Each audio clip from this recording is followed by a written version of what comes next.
We are here to talk about how to take your passion, build it up, and start earning online step by step. It's time for us to learn from our next speaker, mga Go Negosyantes. She is the founder of Gelatin at its best. Please give it up for Miss Arlene Alcantara. Hello, everyone! Ayan, medyo kinakabahan ako. Okay, so before ko po i-share sa inyo kung paano ako nag-start dito sa business ko, kwento ko ng konti kung ano yung ginagawa ko before kasi napakalayo nito doon sa ginagawa ko ngayon. So way back 2010 to 2017, nagtatrabaho po ako sa corporate. I have corporate life. And I'm also a certified florist. So, mahilig talaga ako sa bulaklak. Kaya, na-incorporate ko tong bago kong ginagawa doon sa talagang passion ko before pa. Alright? So, let me share you naman po kung, yan. So, yon, bata-bata pa ako dyan, mahilig na talaga akong magnegosyo. So, hindi rin talaga lahat ng business na tinry ko nag-prosper. Pero nandito pa rin po ako, nagtatry ulit. Okay? So, sa mga nagne-negosyo dito and gustong sumubok, tuloy nyo lang. Magandang journey yan. Okay. So, etong, may idea ba kayo kung ano yung 3D jelly art? Okay. So, hindi pa talaga siya ganon kaingay hanggang ngayon. Pero I'm glad kasi dahil dun sa passion ko din sa pagtuturo, marami na rin gumagawa. Okay, so nag-start ako way back 2018. I gave birth to my second child. And nag-decide kami ng husband ko na ako muna yung magli-leave sa work and just to take care of my family. Pero hindi naging madali yung transition kasi sanay ako na nasa field ako yung nagtatrabaho, tapos biglang stay-at-home mom, ang hirap, tapos walang yaya. So, medyo yung postpartum is kicking in at that time, kaya nag-isip ako ng something na pwede kong gawin aside doon sa pag-aalaga ng newborn. So, this 3D jelly art really picked my attention. Kasi mahilig ako sa flowers, di ba? So, nanood lang ako ng nanood nito, then inaral ko siya. And so sobrang na-inlove ako sa kanya, nag-invest ako. Nag-enroll ako dun sa mga mentors abroad na talagang magagaling na gumagawa nito. And one day, yung daughter ko, parang naawa siya sa akin kasi practice ako ng practice. Tapos nasawa na sila sa bahay kasi lahat ng pinagpa-practicean ko, kinakain lang nila. And then sabi ng daughter ko, Mami, benta ko na lang yung iba sa school. Sabi ko, kaso hindi nila alam kung ano yan. But then, she pursued it. So sabi ko, sige. So binenta niya at a very low cost lang kung ano yung ginastos ko. Just so bumalik yung ginastos ko and I can practice again without spending too much, diba?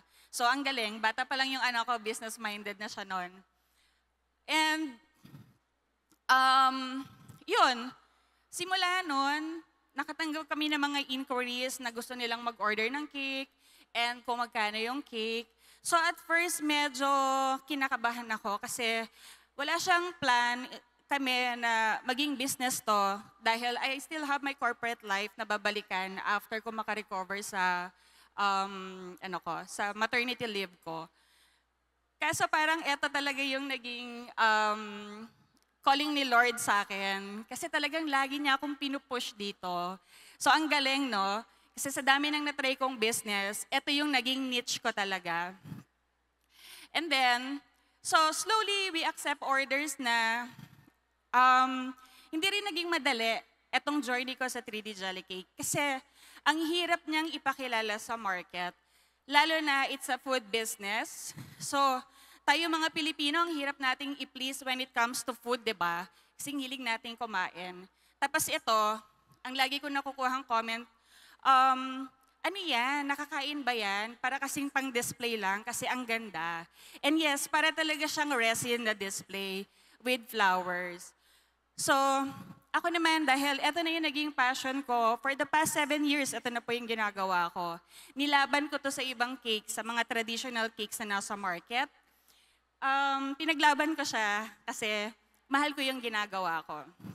So from there, we created our social media account. Hindi rin po ako techie na tao katulad ng ibang negosyante dito. But with the help of my daughter, kasi mga kabataan ngayon, sila na yung mga techie talaga, di ba? Ayan, inaral ko kung paano yung selling online and using the social media. You know, social media is one of the best tools to sell and show your products, di ba? Kailangan lang talaga sumabay ka dun sa trend. So, ayan, example po yan ng mga ginagawa ko. And sino mag-aakala na sa gulaman, pwede kayong gumawa ng picture nyo, pwedeng gumawa ng animals. So we also customize our cakes. And this one, marami nang tatanong, pwede ba yan dun sa mga hindi artistic? Pwede po. Kasi I will guide you naman all the way kung paano siya gawin. So with the help of social media, yan, ang dami nang nakapansin sa amin sa mga international creators, local channels natin, yan. One of those mga collaboration namin, kung familiar kayo kay Tasty, yan, kay Meltdown Cakes, talagang mga sikat na food creators yan. Food Network, I'm also the first Filipina jelly artist na na-feature dito sa mga content creators na to. And of course, our cake spotted in Tatler Asia. Diba? Sobrang nakaka-overwhelm kasi ako bilang business owner, nag-e-enjoy lang naman talaga ako dito eh. And ang sarap sa pakiramdam na yung mga taong nakakakita, nag-o-order, sobrang happy sila. Alam niyo po ba, once may nag-order sa inyo, and they're referring you to their friends and family, you're already creating a brand. So doon nag-start yung brand namin. Ayan, we also have been featured doon sa mga local channels natin. Ito, mga recent ko lang to. Yung iba kasi, hindi na namin masyadong makita kung nasa na yung ibang, naging collaboration. Kasi way back 2018, hindi pa naman din talaga ganon ka-bold ang social media, di ba? So there. Ayun, again, 2018, I gave birth to my second child. This picture in my puhunan, buntis na naman ako dito, on my third child na. Okay? And aside from making cakes, so dumating yung pandemic, sabi ko, ang daming nawalan ng trabaho, ang daming, bilang nanay kasi alam ko kung ano yung needs ng isang family. So sabi ko, kawawa naman yung mga nanay na yung nawalan ng trabaho yung asawa or nabawasan sila ng income. So sabi ko, sayang naman tong ginagawa ko kasi ako lang yung, at that time, ang alam ko, ako pa lang yung full-time na gumagawa nitong cakes na to. So pinag-aralan ko siya kung paano ko siya ituturo and i-share. Actually, ang target ko is yung mga stay-at-home mommies. So parang gusto ko naman i-uplift yung kanilang self-esteem na kahit nasa bahay ka lang, pwede kang mag-negosyo. Tsaka nag-e-enjoy ka pa, di ba? And aside from teaching, I teach in face-to-face. I also have online class na pang worldwide para dun sa mga nasa abroad, nasa provinces na hindi makapunta ng Manila para maka-attend ng workshop ko. Pero alam niyo po ba, ang daming kong students from abroad pa na pumupunta dito sa Philippines para lang mag-take ng course. Kasi proven and tested ko na tong craft ko na maganda siyang pang-negosyo. Kasi sa bukod sa mga intricate designs, very unique din siya and very refreshing yung lasa niya. Kung yun yung medyo tinatanong nyo ngayon kung masarap pa siya. Okay? So, yan, nagtuloy-tuloy yung mga engagement ko just by posting in social media. So yan, na-invite ako sa World Food Expo. I've been in Expo Visayas, Davao, recently here in SMX. So nakaka-overwhelm kasi sila yung mismo nag-reach out para lang ma-feature ako. So it's not an easy journey, but it's a beautiful one. So that's my story po. I hope na-inspire kayo. So you can connect us with our social media accounts, Gelatin at its best. And good afternoon, everyone. Thank you very much, Miss Arlene! What an insightful talk at grabe. Gutom na ako after seeing all of your products on that big screen.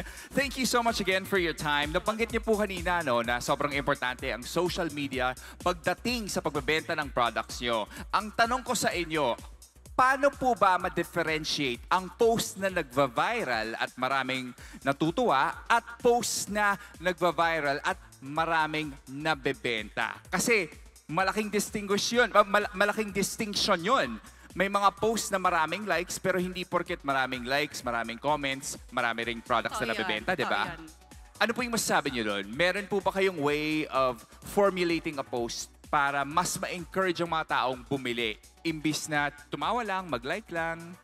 Yeah, okay. So ako, advice na mabibigay ko bilang online seller, dapat consistent ka dun sa craft mo. Okay? Kung hindi nag-viral yung isa, don't stop there. Do another post na feeling mo, binigay mo yung best mo doon. Tsaka dapat hindi lang naman yung product mo yung unique. Dapat yung story mo din. Kasi the people now, they want to see the behind the scene. Hindi lang lahat finished product, beautiful products. Pakita nyo din yung behind the scene. The failure, the mistakes, and also the wins. And I think the audience appreciates that authenticity factor as well. So mas na-motivate silang mag-support din ng businesses minsan just from seeing everything, all the work that goes into creating these products. Maraming salamat. Thank you so much. We learned so much. Let's have a quick photo, please, Miss Arlene. Okay lang po ba dito? All right, in 3, 2, 1, go negosyo!